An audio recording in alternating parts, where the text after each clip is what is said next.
Рамазан айы тағы да құтты болсын, баршаңыздың тілеген дұға тілектеріңіз қабыл болсын. Осының алдындағы видеомда Рамазан айы туралы бөлісіп кеткен едім. Ол кезде әлі қасиетті айымыз кірмеген еді.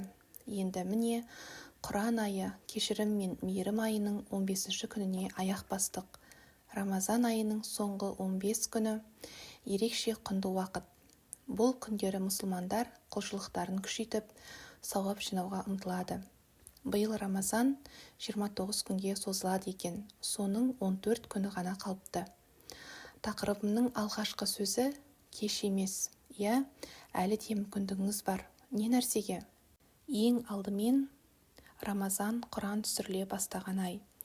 Түп нұсқасында оқи алмасақ та, қазақша мағынасын оқуға болады.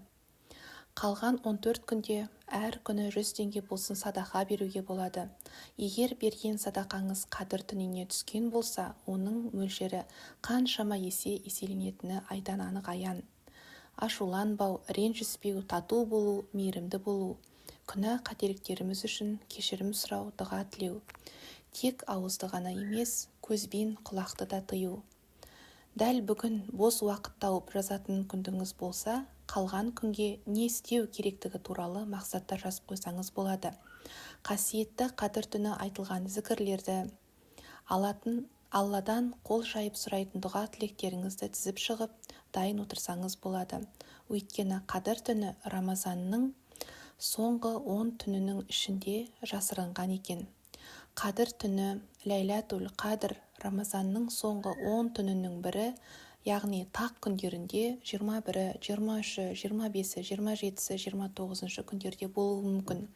Бұл түні жасалған ғибадат 1000 айдан да қайырлы деп есептеледі.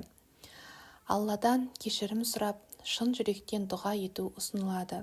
Айша радиаллаху анху пайғамбардан, оған Алланың салауат мен сәлемі болсын, қадір түні қандай дұға ету керектігін сұрағанда, пайғамбарымыз Аллахумма иннака афун тухиббул афуа фаху анни. О Алла, сен өте кешірімдісің, кешіруді жақсы көресің, мені кешіре көр деп айтуға кеңес берген. Міне менде осындай чек-лист бар. Осы арқылы биыл 2-ші жыл жасап жатырмын. Тек осы бойынша жүріп, орындап отыру ғана қалады. Бұндайды қолмен жазып та алып жасай аласыз. Ең бастысы ниет жүректен шыққаны ғой.